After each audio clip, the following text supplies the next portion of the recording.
हम स्वागत करै छी अपन यूट्यूब चैनल मिथिला के नगरिया में। एहि चैनल पर मिथिलांचल से जुड़ल हर पाबनि तिहार के जानकारी, धार्मिक कथा आ पूजा पाठ से जुड़ल उपाय भेटत। अगर एहि सब के जानकारी चाहे छी तो चैनल के सब्सक्राइब कर लिया आ नोटिफिकेशन से हो ऑन कर लिया ताकि कोनो नया वीडियो डालब तो सबसे पहले पहुंचत अहाँ तक। अखन गणेश महोत्सव चल रहा है तो एहि वीडियो में हम गणेश जी के एकटा लोक कथा आ गणेश जी के पूजा से जुड़ल कुछ उपाय ल कर एलहुँ।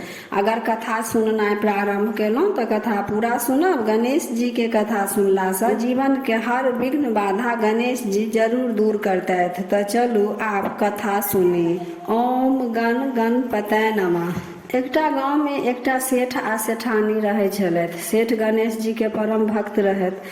ओ सुतैत उठैत बैठैत हर समय गणेश जी के नाम रटैत रहथि। लेकिन हुनकर सेठानी जे छलनि ओ अतेक पूजा पाठ में ध्यान नहि दै छलखिन। ताहि के लेल सेठ जी गणेश जी से हर समय विनती करैत रहथिन जे सेठानी के कनेक सतबुद्धि दियौन। भगवान गणेश विघ्नहर्ता छथिन। ओ अपन भक्त के सुखमय जीवन में आबे वाला बाधा के दूर त करबे करतैथ।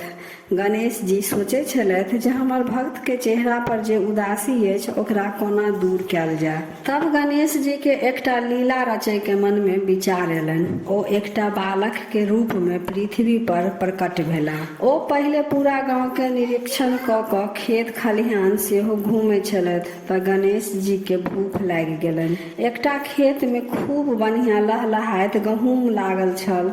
बाल गणेश ओहे गहूम के शीश से 12टा दाना छोड़ा क खा लेलथि। जब वो गहूम के दाना खा लेलखिन तब वह खेत में ओ सेठ जी जे गणेश जी के भक्त रहथि खेत के ओगरवाही करे छलथि। त गणेश जी के ध्यान एलनि जे हम त गहूम के दाना खा लेलहुँ परंतु खेत के मालिक से तो पूछलहुँ नहि। ई त चोरी भ गेल आ एकर प्रायश्चित केनाइ जरूरी अछि, नहि त हमरा पर चोरी के कलंक लागि जायत। से सोचि क ओ सेठ जी के नजदीक जाकर कहै छथिन, सेठ जी हमर नाम गणेशा अछि आ हम बड गरीब छी। हमरा अपना एतऽ अहाँ नौकर राखि लिअ। अगर हमरा अपना एतऽ राखि लेब तऽ हमरा पर बड़ उपकार हैत। सेठ जी कहै छनि, गणेशा हम तऽ काम पर राखि लैतहुँ लेकिन अखन हमर काम धंधा नहि चलै अछि, ताहिसँ पाइ के बड़ तंगी अछि। हम अहाँके तनख्वाह नहि दऽ सकब। बहुत तऽ हम दुनू समय भोजन आ रहै के लेल अपन घर में जगह दे देब। गणेशा कहै छथिन, सेठ बस भोजन आ रहै के जगह दऽ दैतहुँ वएह बड अछि, हमरा तनख्वाह के जरूरतो नहि अछि। गणेशा सेठ जी के संगे सेठ जी के घर आबि कऽ रहऽ लगै छथि आ घर के सब काम सम्हारऽ लगै छथिन। दुकान से लऽ कऽ घर तक के काम बड़ सफलता पूर्वक कऽ लै छलखिन। सेठानी जे छलथि ओ छोट छोट काम में गलती करती तऽ गणेशा हुनका टोकि दै छलनि तऽ सेठानी के गणेशा के बात मानऽ पड़ै छलनि। धीरे धीरे सेठानी के व्यवहार में बदलाव आबि रहल छलनि। से देख कऽ सेठ जी खूब खुश रहै छलथि। एक दिन सेठानी सोच से निवृत्त भऽ कऽ राख से हाथ धोबऽ लगलखिन। तखन बाल गणेशा कहै छनि जे सेठानी जी अहाँ राख से हाथ धोइ छी तऽ शुद्ध नहि भेल, माटि से हाथ धोला से शुद्ध हैत। सेठानी जी खिसिया कऽ कहै छनि, गणेशा हम सब दिन राखे से हाथ धोलहुँ। ताबे सेठ जी ओतऽ आबि जाइ छथि। गणेशा सेठ जी से कहै छथिन, सेठ जी राख शुद्ध होइ अछि कि माटि? ताहि पर सेठ कहै छथिन, माटि शुद्ध होइ अछि। सेठानी के तखन से सेहे कहि रहल छियनि जे माटि से हाथ धोब लिअ तऽ ओ नहि मानै छथि। सेठ जी सेठानी से कहै छथिन, माटि से हाथ धो लिअ। गणेशा अहीं के हित के बात कहै छथि। सेठानी तऽ तामसे आन्हर भऽ गेलखिन लेकिन तैयो माटि से ओ हाथ धो लेलखिन। एक दिन सेठानी सेठ जी से कहै छथिन, हम गंगा स्नान करऽ जायब, अहूँ संगे चलू। सेठ जी कहै छथिन, हमरा काम बहुत अछि दुकान में, अहाँ गणेशा संगे गंगा स्नान कऽ आउ। सेठानी आ गणेशा गंगा स्नान करऽ गेलथि। गणेशा गंगा जी में घुसि कऽ डुबकी लगा कऽ गंगा नहेलथि आ सेठानी गंगे किनारे बैठ कऽ नहाय लगलखिन। गणेशा कहलखिन, सेठानी जी, गंगा किनारे बैठ कऽ स्नान केलासँ पुण्य नहि भेटत, गंगा में डुबकी लगा कऽ नहाउ। सेठानी कहलखिन, हमरा डर लगै अछि, हम गंगा किनारे बैठ कऽ नहायब। गणेशा जबरदस्ती सेठानी जी के घींच कऽ गंगा में डुबकी लगवा देलखिन। सेठानी तामसे आगि बबूला छलथि। ओ सेठ जी के कहलखिन, केहन नौकर रखने छी, हमरा जबरदस्ती गंगा में डुबकी लगा कऽ नहा देलक, एकरा अखने घर से निकालू। सेठ जी सेठानी के तामस शांत करबैत कहलखिन, तऽ डुबकी लगा कऽ नहेलासँ कुछ भेल तऽ नहि अहाँके?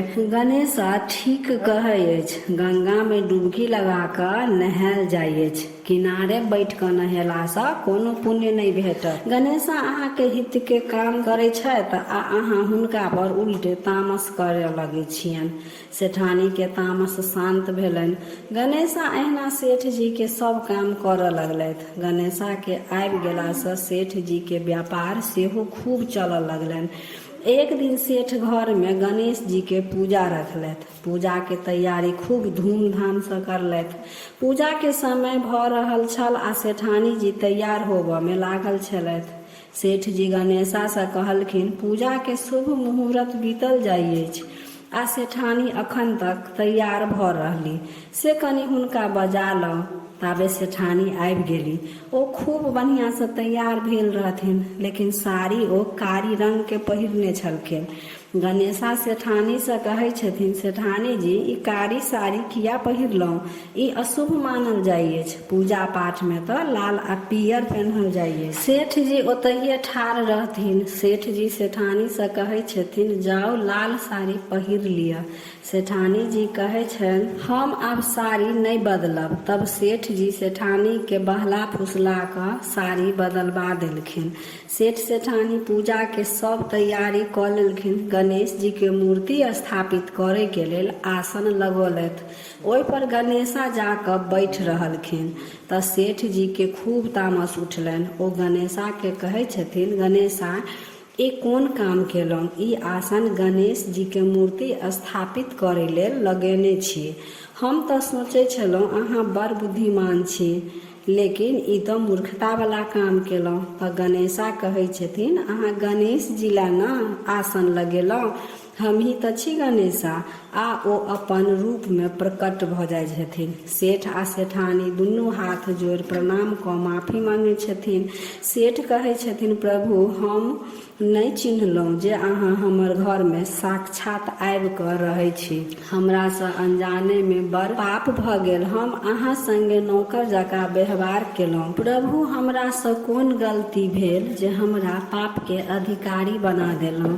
गणेश कहै छथिन, भक्त, अहाँसँ कोनो गलती नहि भेल। हम अहाँके भक्ति भाव से प्रसन्न भऽ अहाँके जीवन में विघ्न बाधा मिटाबऽ एलहुँ। अहाँके कल्याण हुए, अतेक कहि ओ ओतऽसँ अंतर्ध्यान भऽ गेलनि। सेठ के घर धन्य धान सँ भरि गेलनि आ सेठानी के विश्वास गणेश जी के प्रति सेहो बढ़ि गेलनि। आब सेठ आ सेठानी दुनू मिल कऽ गणेश जी के आराधना करऽ लगलथि। तऽ ई छल गणेश जी के एकटा लोक कथा। आब गणेश जी के पूजा से जुड़ल कुछ उपाय सेहो बुझि लिअ। अगर जीवन में कोनो काम बगैर विघ्न बाधा के नहीं भऽ रहल अछि, कोनो काम करय से पहिले विघ्न बाधा उत्पन्न भऽ जाइ अछि, तऽ 5 गो दुर्बा भगवान के रोज समर्पित करू, जीवन के सब बाधा दूर हैत। अगला उपाय अछि, अगर घर में धन के कमी अछि तऽ बुध दिन क भगवान गणेश के मोती चूर के आ केला के भोग लगाउ, महालक्ष्मी के कृपा बरसत। अगला उपाय, धन के कारण कोनो काम में बाधा आबि रहल अछि तऽ भगवान गणेश के सिंदूर के तिलक लगाओ।